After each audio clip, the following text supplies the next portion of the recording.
So, you guys, today we'll get on with Old English grammar, right? So last time, what did we look at last time? Last time we looked at the use of case, right? We have so many cases in Old English, remember? So we looked at the use of cases last time. And we know that nouns are marked.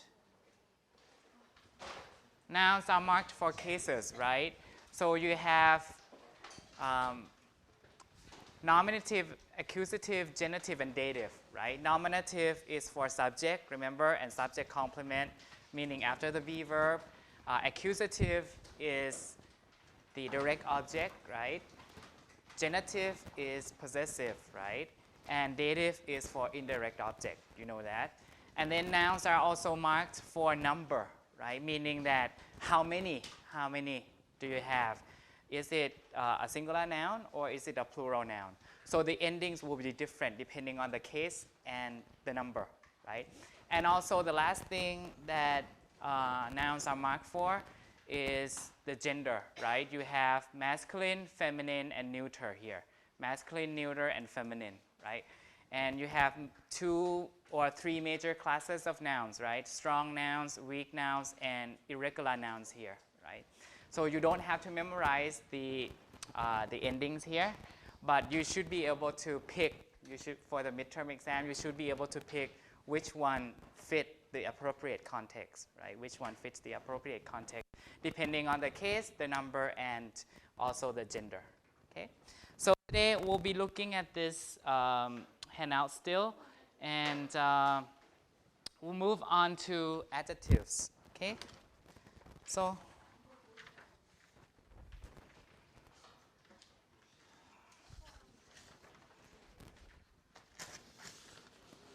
anyone who doesn't have this handout from last time, this is from last time.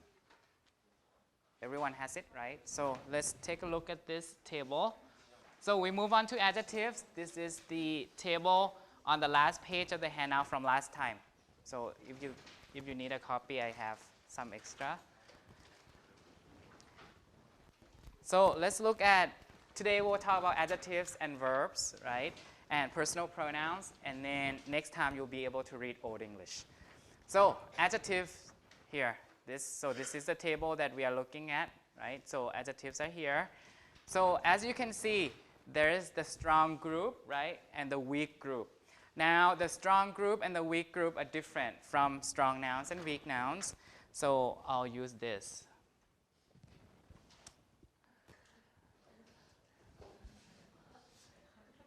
So now, weak adjectives. What are weak adjectives? Adjectives that have determiners, right? Adjectives that have a determiner. So you can think of weak adjectives as adjectives that cannot stand alone because they are weak, right? So they have a determiner. For example, when you have a is a determiner, right? Articles or words like some, any, much, many, several. Like those words, you guys know determiner, right? So when you have a determiner before, a noun, like, you know, a determiner, the, a, and, several, many, few, a little, so all those things, okay? All those determiners, or my, the word like my, your, his, her, so those determiners, right? So when you have determiners, before nouns, you need to use the weak form of the adjective because those adjectives cannot stand alone, so they need determiners. So you use the weak form, the weak conjugation, the weak ending. But when adjectives or when nouns can stand on their own, you use the strong adjective form. Strong meaning they can stand on their own, right? Without any determiner, right? Without any determiner. So, for example, Krista is a handsome man here. Handsome man, you see the word a, right? A tells you that this is a determiner, right? With an article a. So the word handsome here has to be conjugated, meaning you have to put an ending. And which one will you select? The weak ending or the strong ending? A is a determiner. So for adjectives that have a determiner before them, you need to choose the weak form. So use the weak form, put the ending of the weak form on handsome, right? Because there's a determiner here, okay? Now, handsome men are very few. Handsome men are very few. This noun phrase, handsome, has no determiner in front, right? Has no determiner, nothing in front. So you would choose the strong adjective ending to mark handsome, right? We're not talking about men here, right? We're talking about how to mark adjectives, okay? In Old English, adjectives have to be marked, just like in Spanish, just like in Italian these days. Now, the third one, think about which form would you select. We must admire handsome men.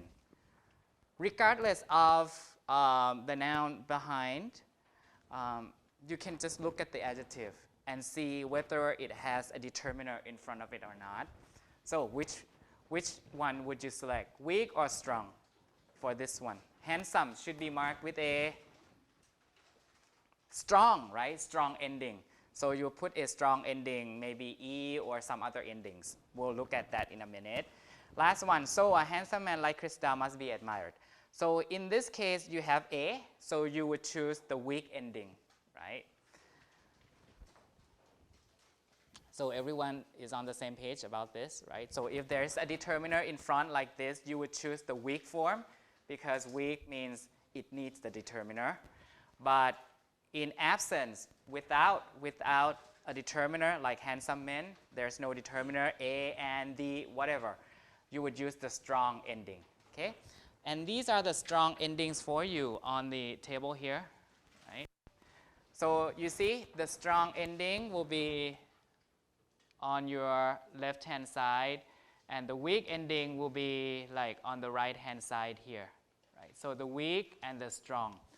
Now, you also have to select the right endings depending on the case and the gender and the number of the noun. So if it's a strong noun, strong adjective, masculine noun, nominative, you would choose like nothing and so on, right?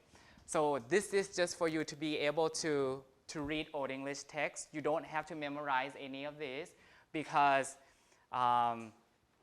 it's not really important. What is important is the articles here that we looked at last time. Say, sayo, that, this, these, and those. So this is important because typically you can guess the gender, the number, and the case of the nouns based on these articles. So it's good there, right? So this is the only thing that you need to know. You need to be able to tell precisely. But for adjectives, since adjectives could be used with determiners anyway, with or without determiners anyway, you don't have to memorize the endings for adjectives, right? But this is just for you to know. Sometimes adjectives might look different, right, depending on whether it's a strong adjective or a weak adjective. So don't be surprised when you see different spellings, different variations of spelling like that. So that's why talking about it, we are talking about it now, right? So adjectives are here, and then pronouns. Pronouns are here. You should be able to guess the meaning of these pronouns because they look alike. So pronouns are here, like hua is who, right? Hua is who. Huone, huane, whom, right? Whom. Huone, huane, whom. What is what, right? So our modern English pronoun what comes from this, and it's in the neuter case. And then was is whose, right? Whose meaning possessive. And then wham, to whom, right? Dative case. Hui, one, why, and when. So these are like adverbs, right? So you will come across them sometimes, right? Sometimes. And this is the last, or one of the last tables that we'll be looking at, personal pronouns here. So personal pronouns are important because we use pronouns a lot, right? We use pronouns a lot. So you should be able to recognize some pronouns. For example, nominative, singular, masculine, ich, right? Ich. So I see here, ich. So this is I, This is I in modern English, right? Singular nominative, this is I, so I should write that down for you. Accusative, me or make, which is me, right? Me in modern English, me. Genitive, M-I-E, min, which is my, right? My, so this is my. Dative is me, which is like to me, in me, about me, like that. So pretty much they are like modern English, right? Perhaps with the exception of min, M-I-N, but that becomes M-I-N-E, mine, right? So what else? That's singular, so plural, where is plural? Plural for I in modern English is what? We. So you see plural here, we, right? So in Old English, we. Us is us in Old English, ure is our, right? Our. So I should write this down because, so our, this is us, like to us, about us, so us. So our modern English pronouns, especially the first person and the plural first person, we have all the remnants from Old English, right? We, us, our, us, right, from Old English. Now, the second column here that I haven't talked about, you see the word dual, right? You see the word dual. It means we too, we too. We don't have this column anymore in modern English. It's either singular or plural, right? Modern English, I or we. But Old English, we have with, which means we too. Like if I am talking to another person, we can refer to we too, like that. With, unker, unk, so that's we too, right? We too. And where is this? Just a second. This is the second person here. So second person, second person. Second person, singular nominative. This is a thorn, right? TH. So you pronounce it tu, right? Tu. Which becomes THOU, right? Thou in Shakespeare, by Shakespeare time. So this is you, right? You singular. You singular. The accusative form, te, right? Te, which is the in Shakespeare, right? If you read Shakespeare, it is the, right? T-H-E-E-T, right? Which is you in modern English. And this is genitive, thine, which is thine in Shakespeare time, which is your in modern English. And finally, to you, te, same thing. So this is T-H-I-N-E, right? In Shakespeare time, in modern English is your, and this is to you, like that. So basically, the first column, the singular plural, the singular second person, we don't have it anymore, right? Until Shakespeare time, or if you read, an old version of the Bible, then it's there, right? So we typically, we basically discarded. We have discarded this column, right? Except for when you read old texts only, right?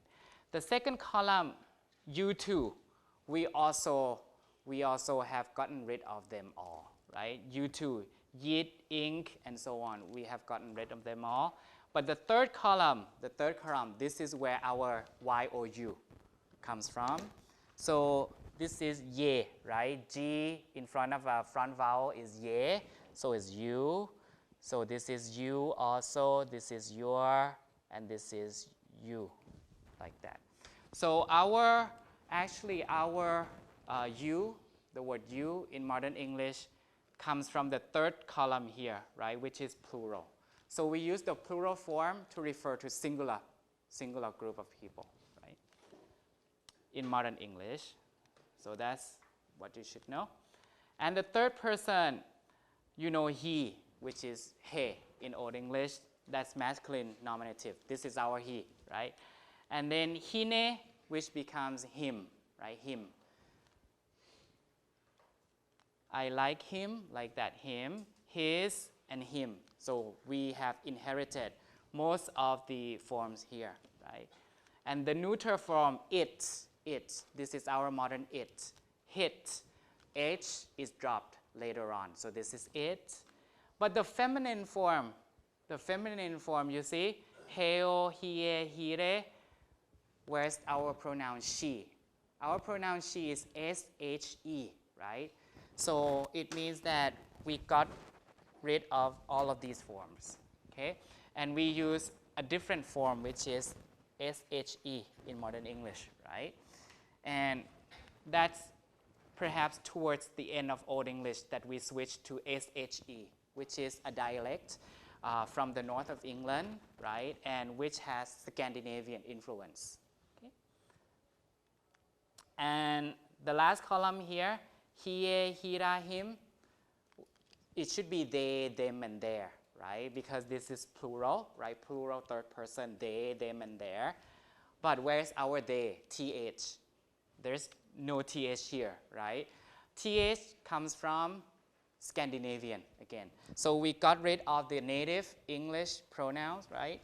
And we replaced them with they, their, and them from Scandinavian, from Old Norse. Remember when we have the Viking attack, right? When we have the Vikings attack, so we borrowed also the pronoun forms, especially the th pronouns, third person plural pronouns, and also the feminine form here, right?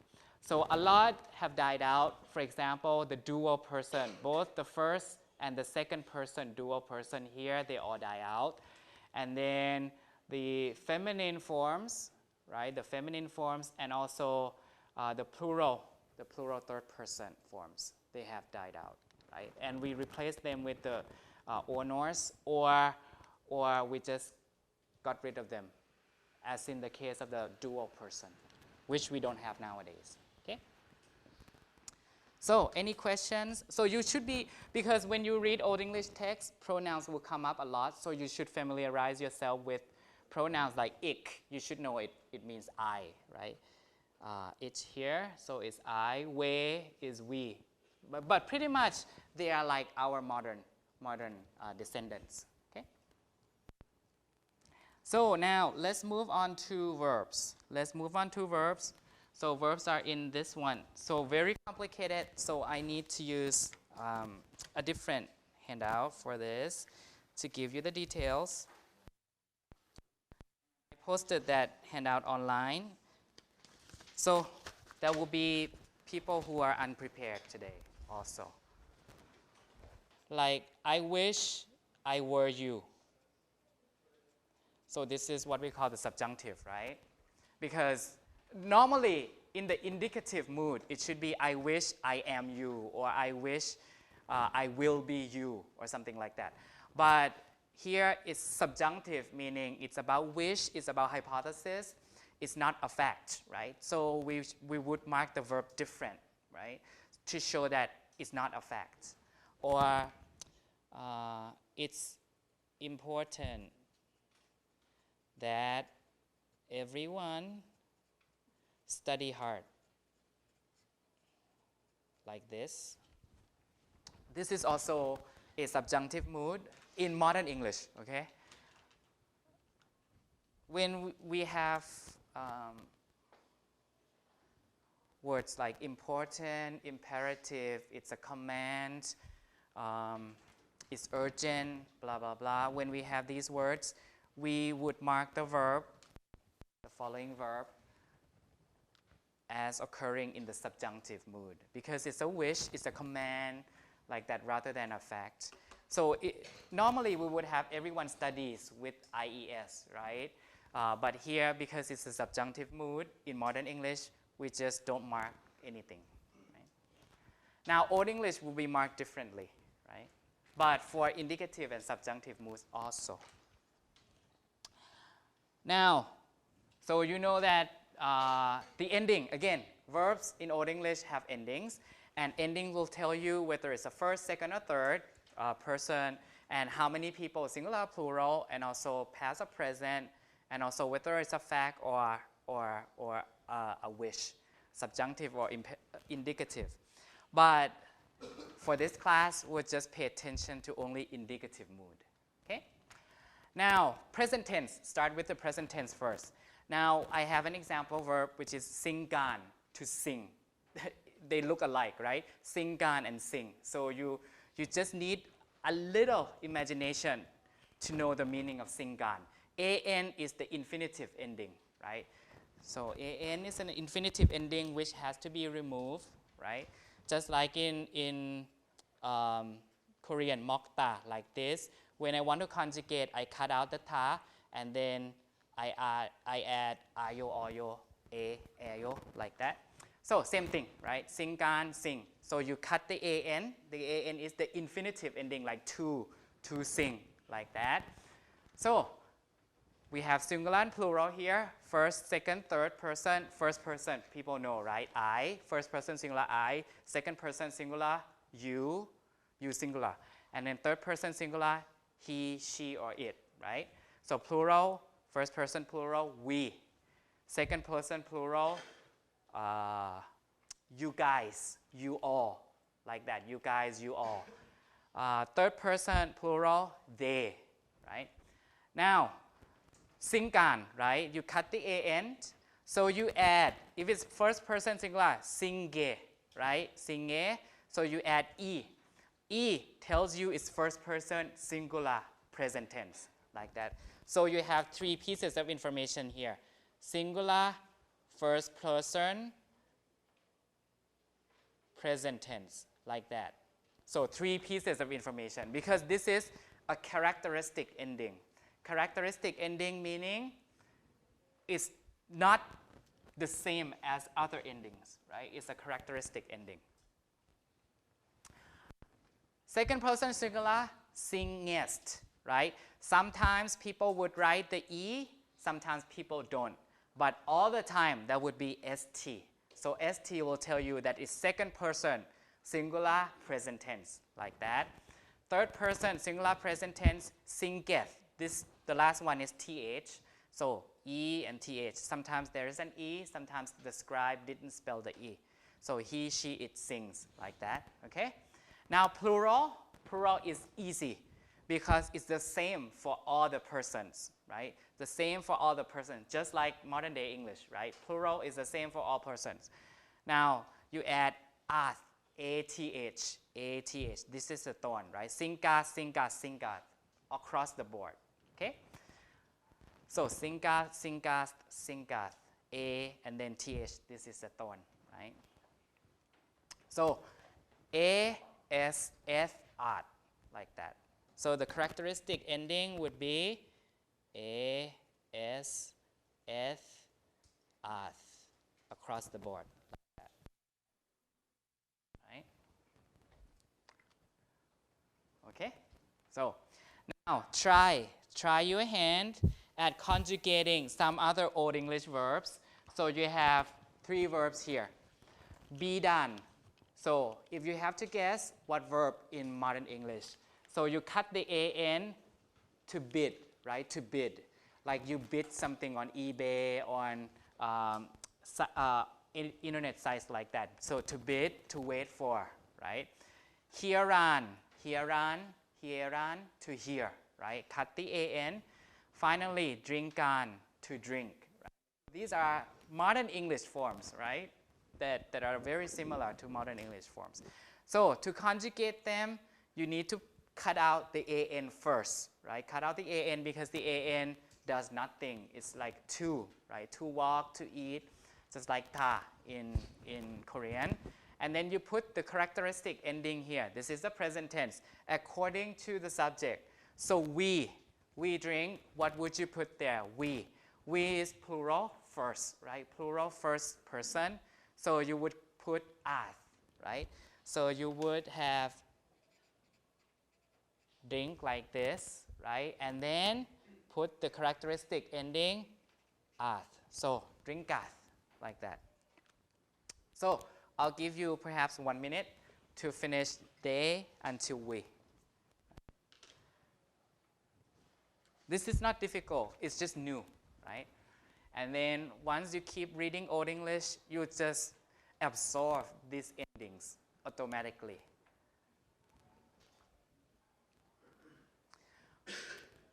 Plural subjects are easy, right? Plural subjects are easy because they all have the "ath" ending, right? So now we'll add, right? So you guys have to get the stem. The stem, we call the stem the thing that without the an ending, right? So we call that the stem. So get the stem first. So singan, to sing, right? So sing and they. So what do you add? They is plural, so you add ath, right? So singath, like this. And then hear, she hears. So we get the stem hear, right? Hear minus the an. So here, that's the stem. And third person singular, so you add eth, right? So eth, like this. Or you can write it eth, same thing, right? Because in Shakespeare time or in Middle English time, the thorn will be out of use, remember? And then it will become th, right? And then th will become s later on. Number 4, drink. So drink is the stem. So you put on the ending, right? You plural, you guys, you all. So plural, very easy, ath, right? Drinkath, like that. They wait, bid. So bid is the stem, right? You cut out the an, bid doth, right? So bid doth, like this, easy, bid doth. You singular drink, next one drink, that's the stem, singular. So st, right? St. So drink, guess, like this. Sometimes you won't see the e's, but all the time you will see st. I hear, so you get the stem first here. So very easy, here, right? I hear, here. And then what else? Sing, we sing, right? Plural, always ath, singa. So this is easy. So when you read, you should be able to tell which one is the subject, which one is the verb, because you can match the subject and the verb by looking at the ending. Who does what, right? Okay, so far so good. Now this is the present tense, right? Present tense is easy, right? Now on the next page you have strong verbs and weak verbs. Let me tell you this, that Old English you have 2 major groups, just like in modern English. So this is not on that. So verbs in Old English, you have strong verbs and again, weak verbs. So strong verbs are like irregular verb. And weak verbs are like regular verbs,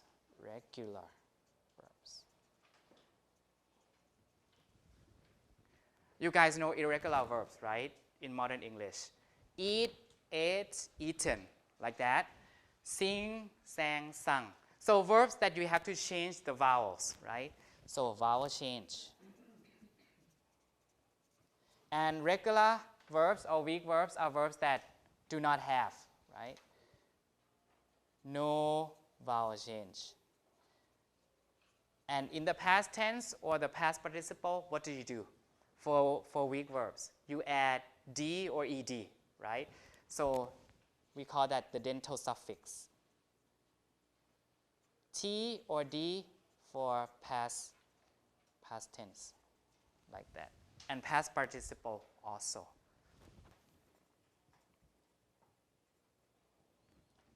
So, for example, kick, kicked, kicked, right? This is the present tense. This is the past tense. This is the past participle, right? You guys know, right? So past participle you would use with have. I have kicked, he had kicked, and so on, right? You guys know that? So verbs in Old English, just like modern days, we have strong and weak verbs. Strong verbs are irregular verbs. Sing, sang, sang, eat, ate, eaten. What else? all those irregular verbs that you have to memorize when you first studied English, right? So sing, sang, sung, like that.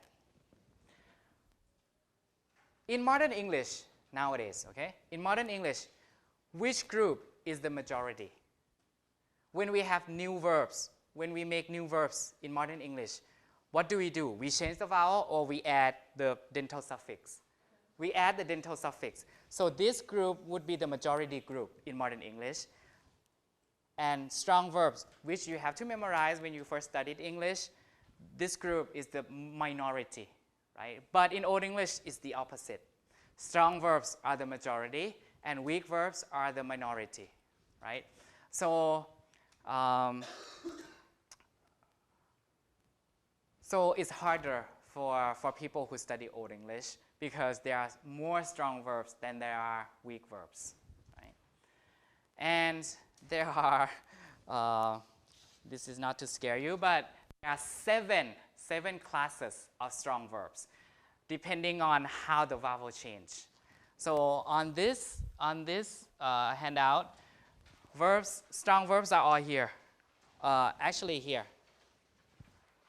Now you don't have to memorize, but you need to know because you need to be aware of this fact because verbs will look different when they become past tense or past participle, right? And if you cannot guess the relationship between the forms, because strong verbs, irregular verbs, as you know, they change the vowel. If you don't know that ate is the past tense of eat, how could you translate, right? So you need to be aware that verbs can change the form because they are strong verbs, rather than just add the ed and the vowel doesn't change instead of that, right? Now, there are seven major classes, but in each class, there might be minor classes depending on the vowel change patterns. So in the first one, just cross out the second one. The second one is not important. So you have written. Written is strong verb, right? Write, so modern day English, write, how do you conjugate the past tense? Write, wrote, written, right? So there's a vowel change in there, write to wrote. So in Old English, this is the infinitive, right? Infinitive form, the first column, infinitive form. So written, right? So that's E or I in modern English. Read becomes write, so in pronunciation. Now the past tense form is rat. So the vowel is A. You see, the vowel is A. So from E to A, you see that? E to A, right? Now, if you don't know, if you are not aware of the fact that write is a strong verb, when you see the verb rat, how would you know that it's related to write when you read text, right? So you need to be aware.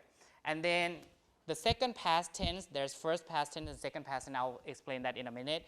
You see the vowel change to E again, E. And then the past participle in modern day English is written, right? Written.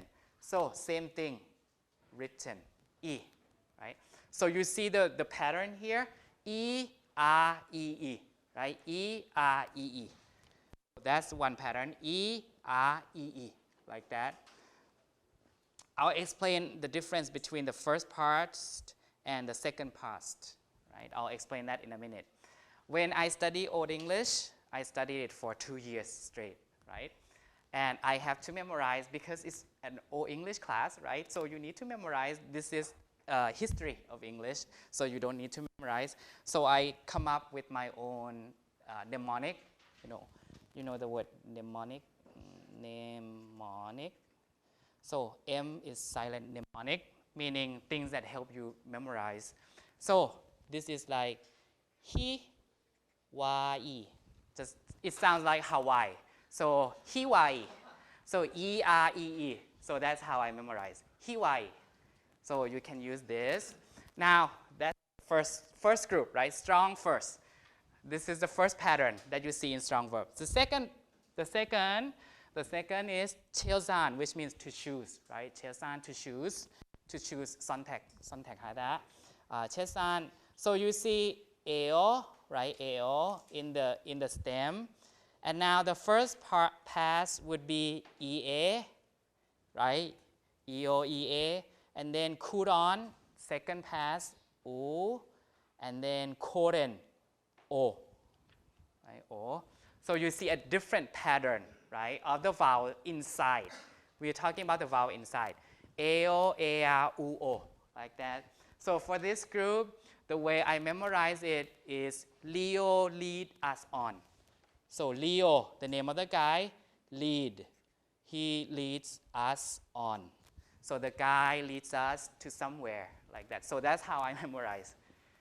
HistoryofTheEnglish, Leo leads us on, like that. So you can use this technique. And there's a minor class of 2, 2B, which is more or less the same, So we can skip. And the third group, sing, sang, sang, sing gan, sing, sung gon, sung gen, like that. So there's a different pattern for the third group. So E, A, U, U, like that.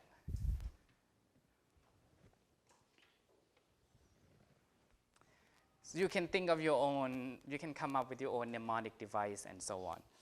And then there are 3 subclasses. You don't have to care, but you know that should be, the majority should be like this. Class 4 is A, O, like that.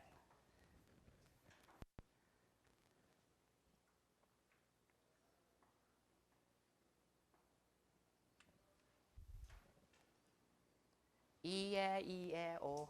That's how I memorize. E, O.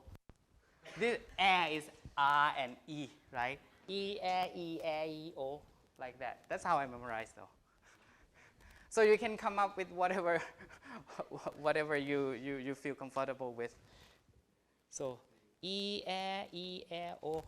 That's how I memorize. So there are 7 classes, and you can see the patterns inside. So each class, as you can see, exhibits, right, a different pattern, so which you should be aware, because verbs can look different, and you don't be surprised when you see different verbs that mean the same thing as the infinitive, because they change when they become past tense or past participle, right? Now I'll explain the first past and second past. A lot of strong verbs died out or have become weak verbs in modern English, right? Help, you see 3B, helpan, helped, helpon, hoppen. This is to help. Toppa, right? To help, number 3B. In modern English, we add ed, right? Helped, right? So in modern English, the verb help has become a weak verb or a regular verb. But in Old English, it's an irregular verb, like that. A lot of strong verbs have become regular in modern English. So now I'll explain first past and second past, okay? So come back to this handout today. Griffan. So strong verb first, strong verb. So first strong verb that we just look at. So we focus on here. In PDE is present day English. In present day English, most strong verbs have 3, we call them principal parts, okay? 3 principal parts. In other words, different stem, right? Sing, sang, sung, that's how you memorize, right? Write, wrote, written. We call them 3 principal parts, right? So the first is present tense stem. I sing, you sing, he, she, it sing, plus an S, right? So that's the stem, sing, right? Sang, past tense stem. I sang, you sang, he, she, it sang. Luckily, there's no person ending here, just the stem, right? For past tense, past tense. The third one is the past participle stem, right? Sung. I have sung, the song has been sung, and so on, right? And then past tense, the next one is past tense for second and all plural, meaning all plural subjects and also you singular. Sung, that's the stem. On is the person ending, right? And past participle sungen, okay? So 4 principal parts. Again, first one is easy, present tense stem. Remember, the present tense stem, you have to add the ending, person ending. E, right? Remember, singe, singet, singet, singat, remember? You have to add the person's stem. Sing plus a, sing, guess, sing, get, sing, gath. You remember? We just studied. This is the stem, remember? The stem that we memorized. And when it comes to real use, you have to add e, s, eth, or ath. Remember? We just looked at that on the first page, right? Same thing for past tense here. Sang is just the stem. You need to add first person, second person, third person, person ending to the stem, okay? The third one, past tense for second person singular and all plural, sung. And you need to add the ending for person also. Past participle, you don't need to add anything, right? Because it's after have or had. Okay? Now, let's see how this works. Let's see how this works in this table. This is present day English. Everyone knows, so we can skip, right? We can skip. Present tense is here, past tense is here. I draw, I drew, you draw, you drew. Everyone knows this, so we'll skip. Now we'll look at this. This is the strong verb. Drifan is a strong verb, right? Now present tense, you know, present tense is easy. Just cut out the an and add a, est, th, ath, ath, ath. That's present tense, remember? Present tense on the first page. Now, past tense.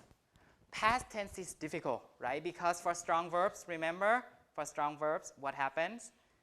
Internal vowel change, according to the pattern, right? According to the pattern. Now, this is past tense, so I draft. So you see the vowel change from E to R. You see this, right?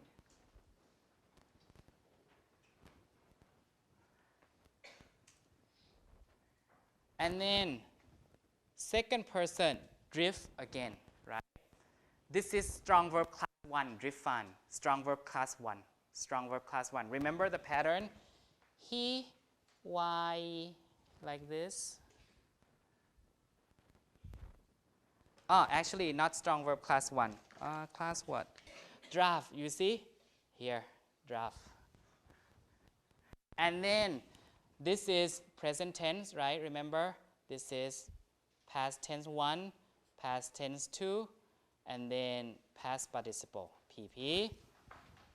So past tense 2, you use for past tense 2 here, you use for plural, right? For plural. So you have drift, draft, and drift on, and drift on, right? Depending on the vowel here. But you see the ending, O-N, O-N, and then nothing, and then E, and then nothing.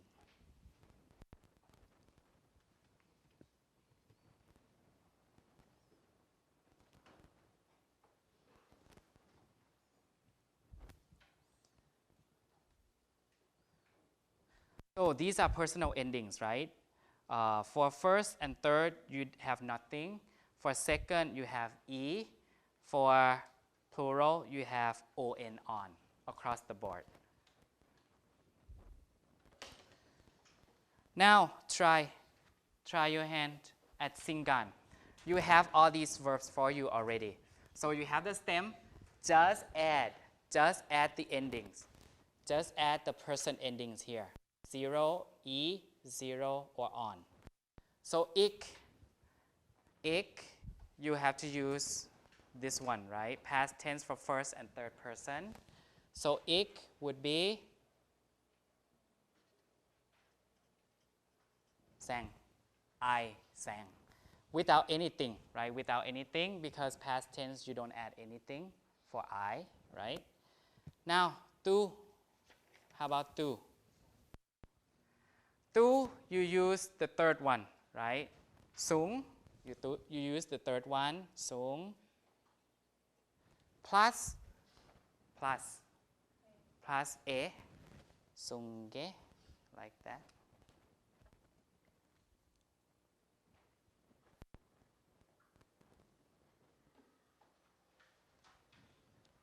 he, she, it, you use the second one, right? Sang. Now, nothing, right? Sang. And plural, you use the second past tense, but you add the ending. So, sung plus on, sunggon.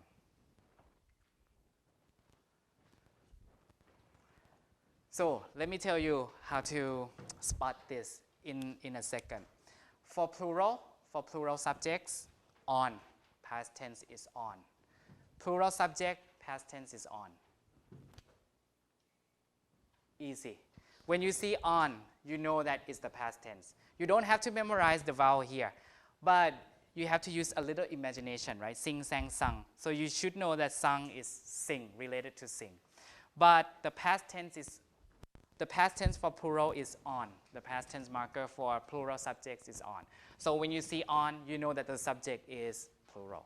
They, he, they, we, or you all, like that. And for you singular, it's E ending. It's E ending. And nothing for I or third person singular. Okay? Easy or difficult? Easy, right? Easy. Now for weak verbs in Old English are easy. Easy in the sense of you don't have the vowel change inside and you can recognize them more easily, right? Because, for example, for habban, which is to have in Old English, weak verbs, you add habban, you see the stem is have, in the past tense, right? In the past tense have. But the ending is a little bit different. The ending here, the difference between strong verb and weak verbs in the past tense is you have E. You have E in the first and third, right? Because in strong verbs you have 0. So these are the only difference, I think. So E as a person ending. EST, that's you. ST is always you, right? And ON is the same as strong verbs.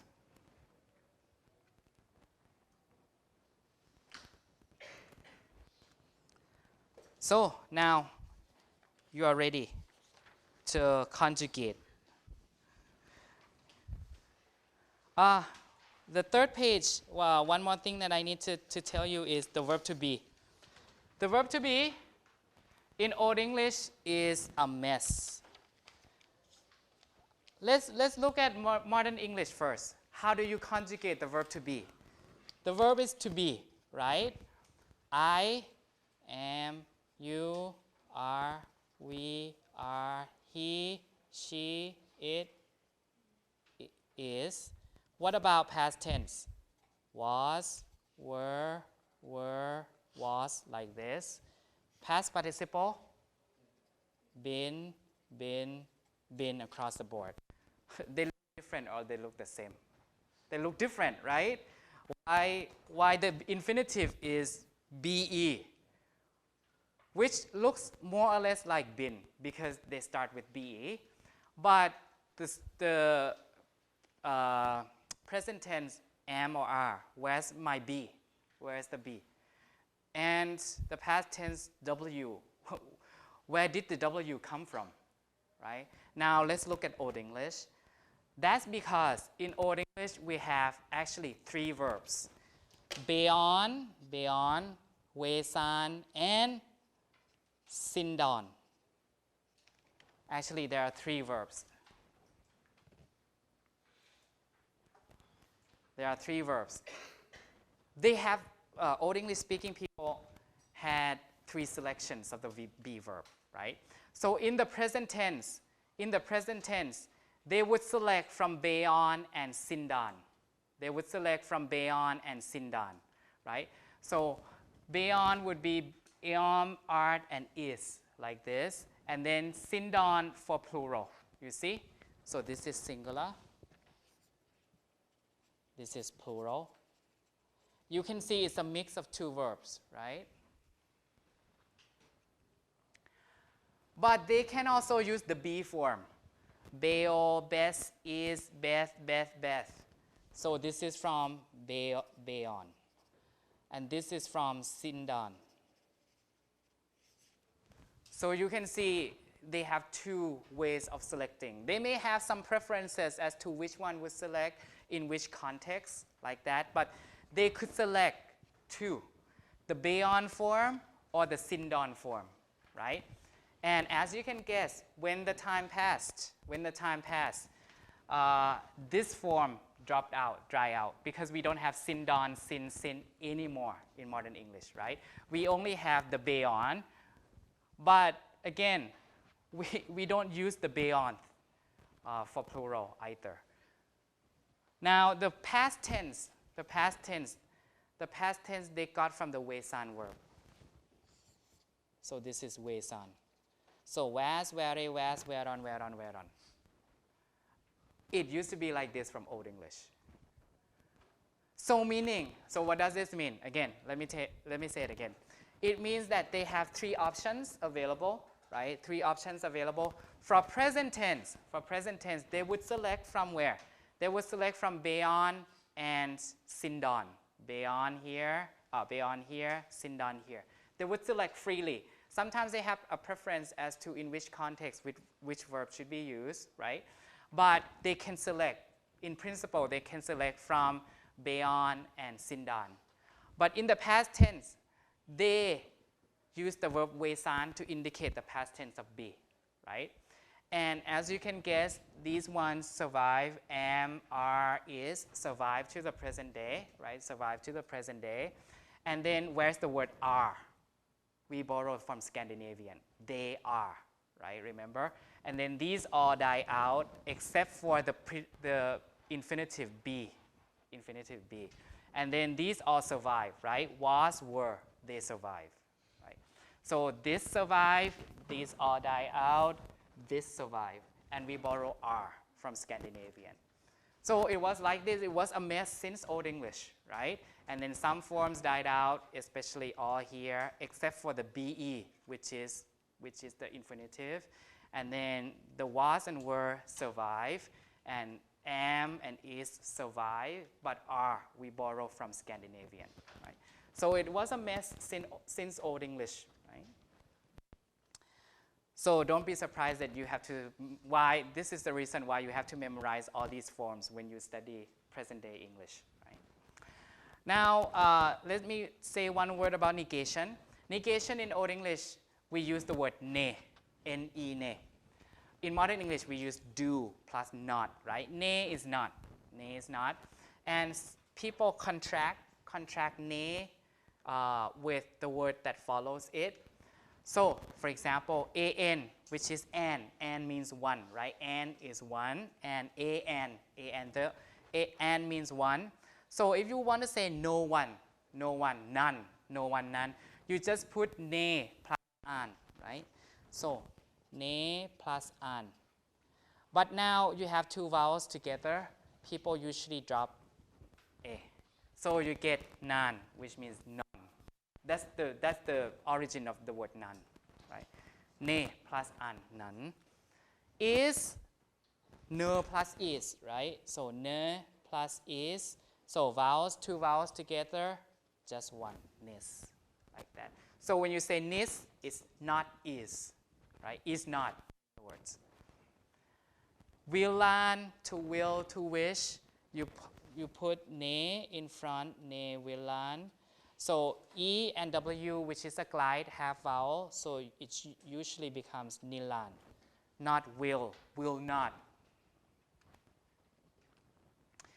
And double negation is okay in Old English. Nis nan worm. Worm here is worm. You know worm, like snake or little animal, the soil worm. So nis is ne plus is, nan is ne plus an. So it would be, it is not, there is not no worm, meaning there's no serpent. You have two. This is there not. This is none. There is none. There's meaning there is not any worm. In modern English, double negation is not allowed, right? Double negation is not allowed. So you cannot say not and not here, right? You have to say there is not any. In modern English, there is not any worm, right? Any worm. But in Old English, double negation is good, meaning that you strengthen the negative effect of it.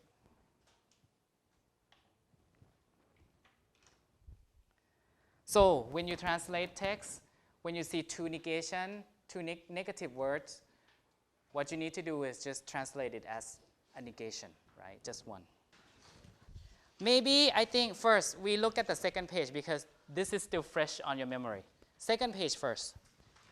Basic verb inflections. Basic verb inflections. Basic verb inflections. Now I already supply the verbs for you, the stem for you.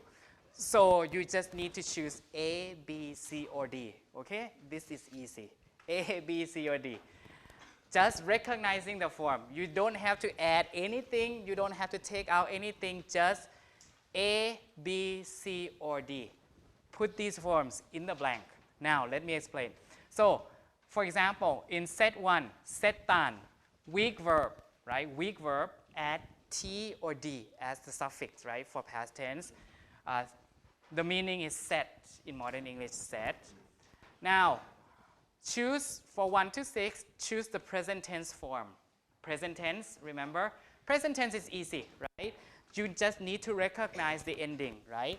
So, E, S, Eth, and Ath for plural.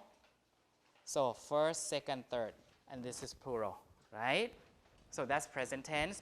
Now, what you need to do is just choose and just recognizing. A, sette, sette, E ending. Now, E ending. A, choice A. E ending tells you what subject. E, first person singular. So it should be with I, right? I, which one is I? 2, ik. So write A.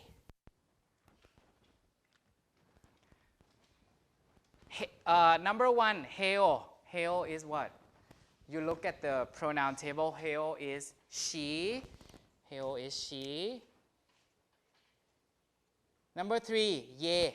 Ye is you all. You all, right? You plural. You all. You guys, you all. Number 4, tu is you singular, right? Tao, tu singular. Use. You singular. You, one person. Number 5, he, they. 6, we, we. So you just choose the form, okay? Now, 7 to 12, choose the past tense form. Past tense form, past tense form, right? Past tense form, the endings will be different a bit. But as I told you, remember plural past tense, easy, on. On. S, always you, right? E, always I, and third person singular. So just put A, B, C, easiest. Not adding anything, not taking anything out, just choose. Just choose easiest. Easiest that there can be.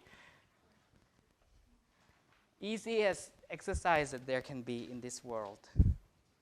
So I'll walk around. Number two, gifan. Gifan is give, right? This is strong verb class 5. Strong verb class 5. So you don't have to care about the vowels in there, right? For past tense, you don't have to care. Just look at the ending.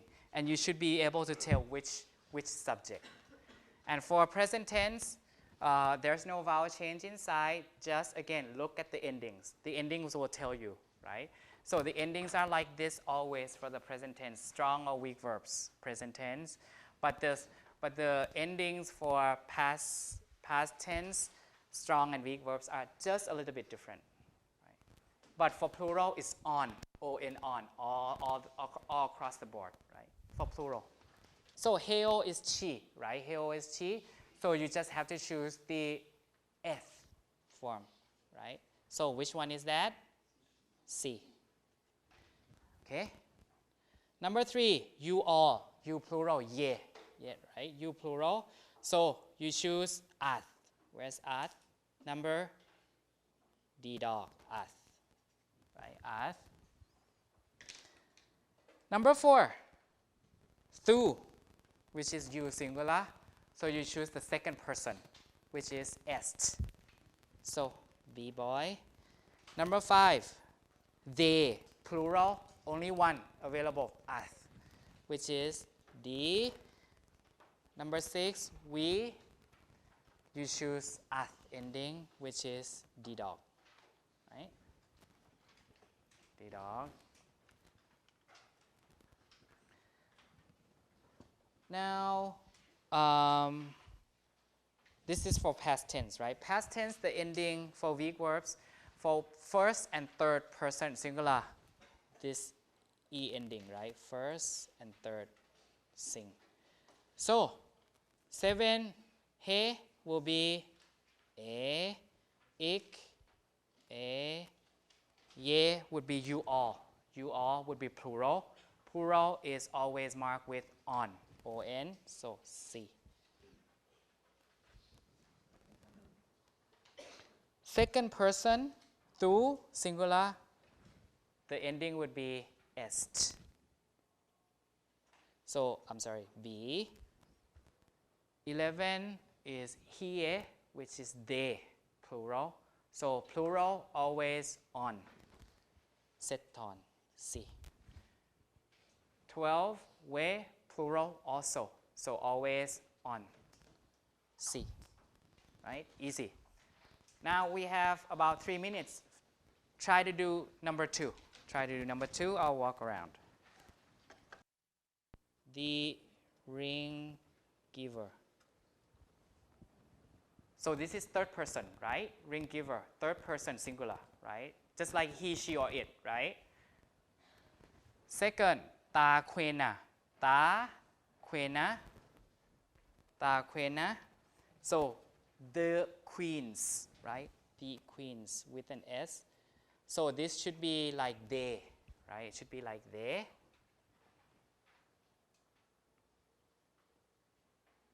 Other things you should be okay. You, the king. So this one is you. You singular. Number 4, we, the kings. We all, like that. We plural. Number 5, ye. Ye, you all. You all, right? You all. So, caseras is Caesars. Caesars, like that. The name of people, Caesars. So I think this is all you need for number 2. So I'll give you 3 minutes to work on this fast. Third person singular, third person plural, second person singular, first person plural, and so on.